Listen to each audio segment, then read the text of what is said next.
on 92.3 Nigeria Info.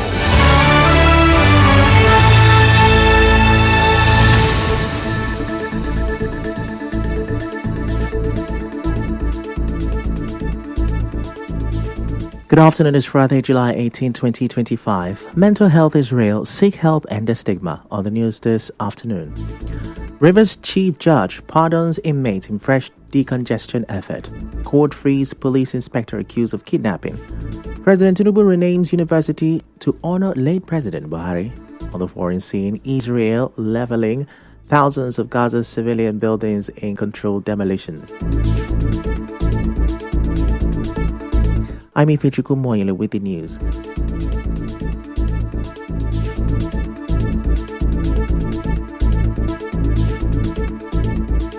Now, after over 6 years behind bars, 21 inmates at the Port Harcourt Correctional Center were freed on Thursday. These inmates were pardoned by the Rivers State Chief Judge Justice Simeon Chibuzo-Amadi. The freed inmates were behind bars all these while without a case filed, some for murder and armed robbery charges. During the jail delivery exercise, Justice Chibuzo-Amadi urged police to properly investigate cases before taking suspects to court. The River State today is that the police go out, do random arrests. If there's a problem in the community, they just go to the community, arrest as many as they could. And then the next thing is to put that of belonging to secret corps, then go to magistrate, and then magistrate will remand. And that is why our correctional center is being congested. If proper investment should be found themselves here are those who have been tried and changed. That thing that led you to be arrested by police, taken to court, and you find yourself in Port Harcourt Custodial Center. You should refrain from it. Change. If you are not doing anything in Port Harcourt, if you know you don't have any means of livelihood, why not go back to your village so that there will not be temptation for you to get yourself involved in another kidnapping or anything that will bring you back here.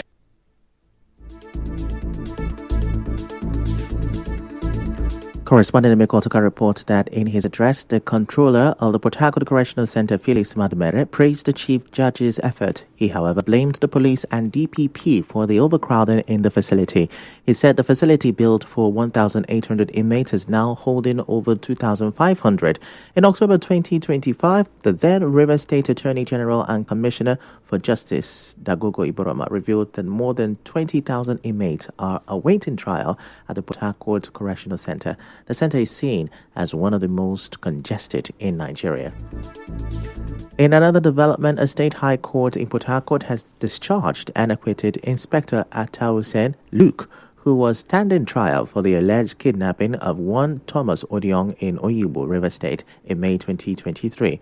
Delivering judgment, the trial judge Justice Iwadi ruled that the prosecution failed to prove beyond a reasonable doubt that Inspector Luke committed the offense. Justice Iwadi held that there was no eyewitness testimony or material evidence linking the defendants to the crime. The court also noted that the alleged phone found at the crime scene, which formed a key part of the prosecution's case, was neither presented in court nor cited by the prosecuting team. As you may know, Inspector Atausen Luke, who was said to be serving as an orderly to the former chairman of Andoni local government area, was arrested after his mobile phone was allegedly found at the scene of the incident. Counsel to the defendant Obadiah, Charles Mbaba, spoke to our correspondent shortly after the judgment. Today, the High Court of Rivers State delivered judgments discharging and acquitting the defendant. However, it is very unfortunate that the Nigerian police that ought to do due diligence in the course of investigation did a very shabby investigation, particularly as it concerns the said defendant who was an inspector of police at the time the said allegation was raised. Today, the court has shown that he is innocent of the allegation of kidnapping. But the question now is, how can a man who was accused innocent be compensated? He stood trial for almost 2 years, and he was also detained by the police before bringing him to court for almost 8 months. A police officer being treated like a common criminal.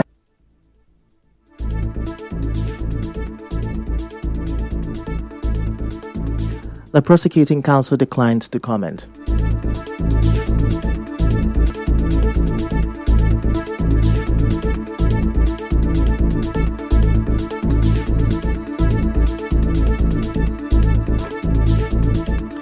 Elsewhere, the trial of 12 suspects accused of killing female police inspector Christiana Erekere at the Taba police station in Kana local government area has taken a new turn at the River State High Court in Port Harcourt. This is as the trial judge, Justice Augusta Kingsley Chukwu, has ordered the River State Police Command to release all items seized from the defendant that are not part of the prosecution's evidence. The order followed an oral application by one of the defense counsel, Sunday Womon, who argued that several personal items belonging to the defendant were still in police custody, despite having no relevance to the ongoing case. Correspondent Mekotoka reports that earlier, the 10th defendant, Igwufose Oke, during cross-examination by lead prosecution counsel ASP Celestine Dixon, denied seeing the first defendant in a pool of blood at the station or using any weapon to attack Inspector Erekere. He told the court that he only noticed the first defendant was injured when they were later arrested and taken to the Bori Police Division. The fifth defendant, Moses Agege, was also cross-examined during the hearing yesterday. Justice Kingsley Chukwu adjourned to September 30 for final addresses. Recall that Inspector Christiana Erekere was allegedly killed on April 24, 2024 during a stop-and-search operation at the Taba Police Division in Kana local government area. The suspects were reportedly traveling from Delta State to Akwa Ibom for a traditional marriage ceremony when the incident happened.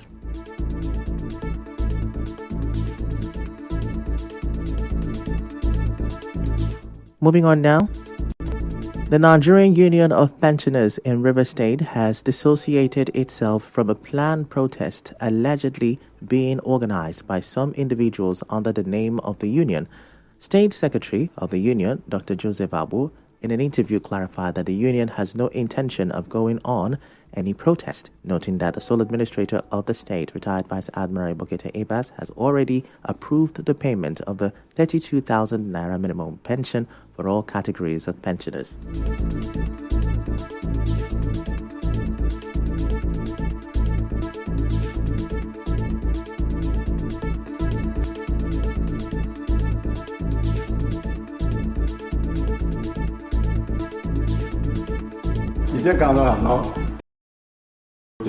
They are indissident groups of the pensioner, and we have severally warned them to desist from such action. They are not representing the interests of the union. We are working tirelessly to see that the River State Sole Administrator take care of our matter. And the man has helped us, and he has taken the issue so serious. He said that he's going to pay 32,000 minimum pension to all pensioners of the state, and that will take effect from 1st May 2025. The Sole Administrator are so tried for pensioners. I granted us insight where we hired our views.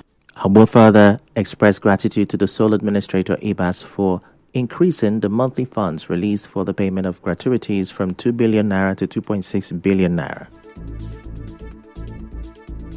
It has equally increased the amount used for payment of gratuity in the state. Said it will be 2,600 million naira monthly. So that is a big money. The issue of trying to outstage another person will not occur again. It will be issue when you are due, you are due. When your name appears, they now call you for issuance of check. The amount allocated for payment of gratuity has increased by 600 million, thereby having 2.6 billion naira to be paid for a month. So this actually will assist pensioners of the state. We use this opportunity to thank the sole administrator for all what he has done for pensioners.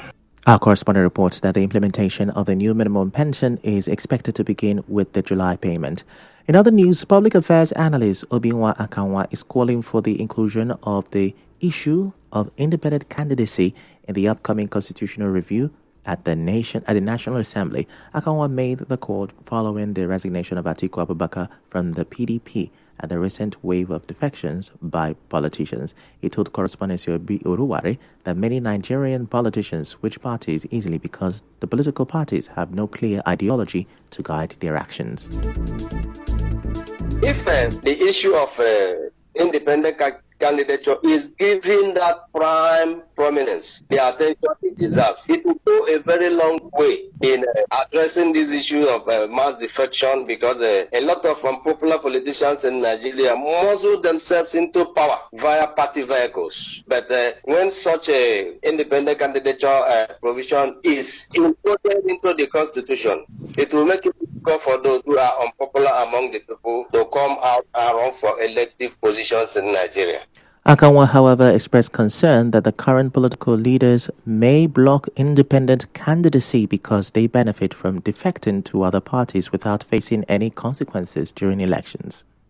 Ordinarily, in an ideal society, we would have been looking out for persons of credible and impeccable characters who can stand before the people and make promises and fulfill such promises. It is only through independent candidature system that we can get it. The Nigerian politicians are very crafty, especially those in leadership positions, because they know that as soon as this independent candidacy issue sells, that it will throw a whole lot of them overboard, and they wouldn't be relevant any longer, because independent candidacy has a lot to do with popularity, and your popularity must be tied to your character, to your personality.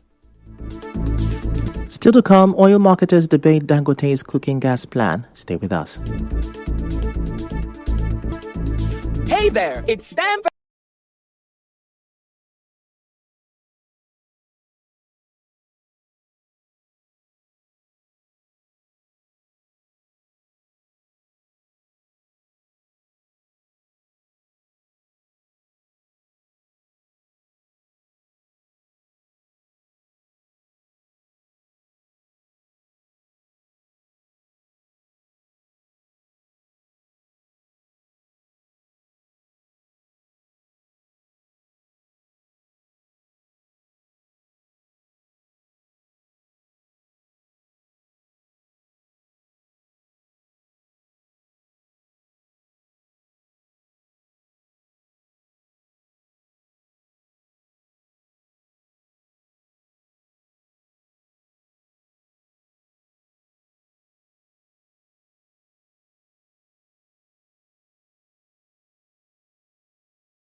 You're welcome back, and now the rest of the news.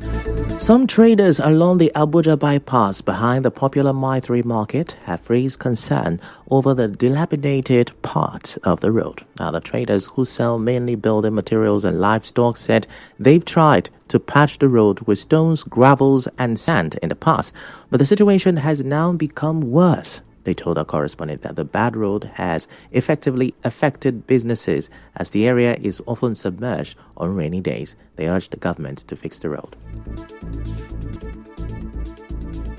Please, Abuja bypass, building materials. Well, they have a good market here. We are passing a hell of trouble because of this road. We use broken block and fill it. I don't think they've seen this road. So government really need to come and work on the road so that it can be useful to us and to the government also. This place has been so bad. Up to the extent we decided to see how we can make it motorable. But, individual and government power is not the same thing. They should come to our aid and do this. Once it is raining, see that everywhere will be flooded. Vehicles find it very difficult to move. It affects us so much because it causes heavy traffic.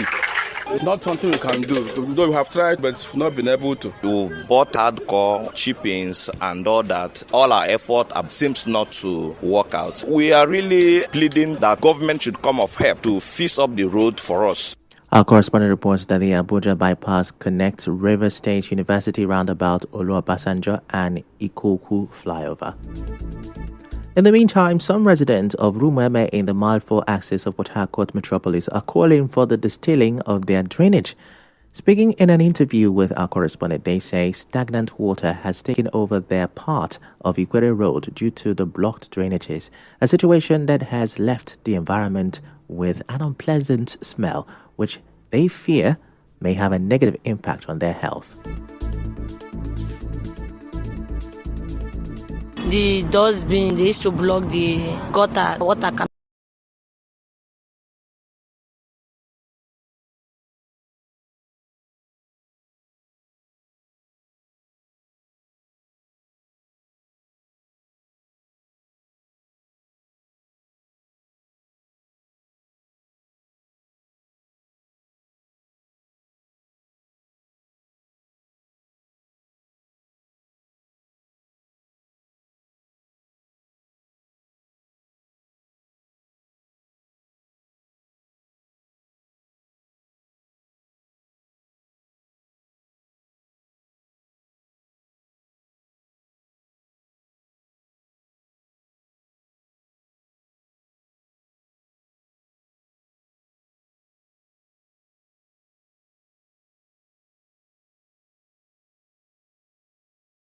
The national president of the Independent Petroleum Marketers Association of Nigeria, Edman Abubakar Maigandi, says the move will not affect his members negatively. He spoke to correspondent Sio Bioruware.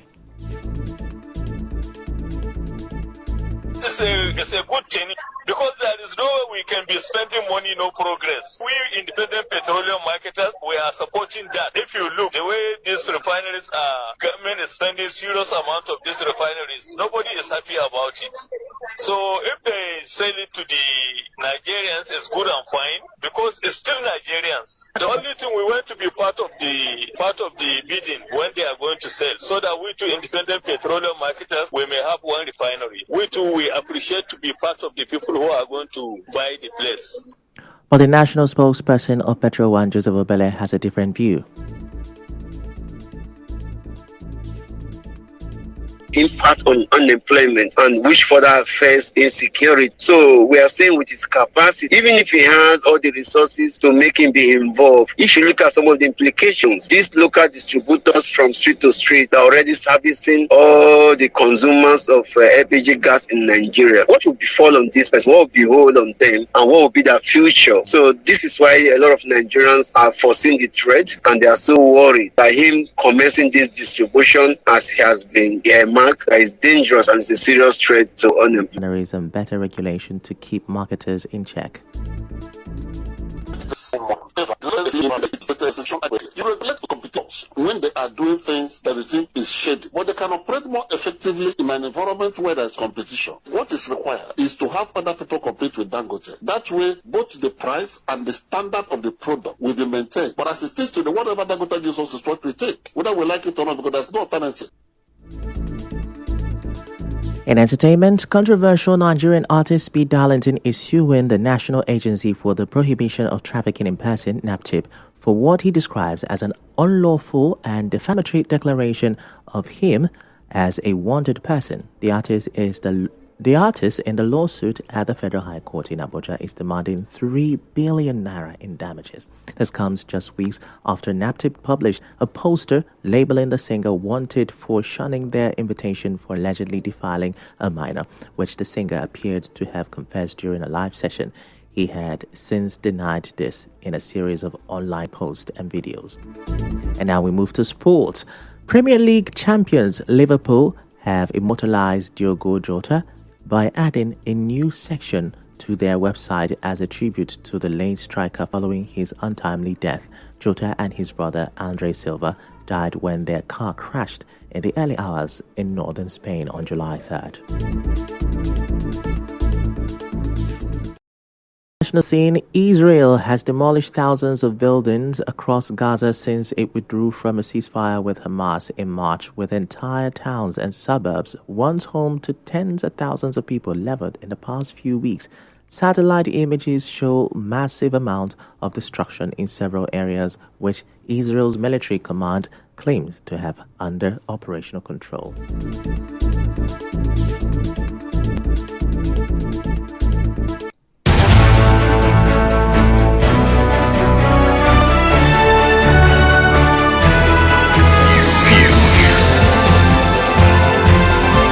This is the news on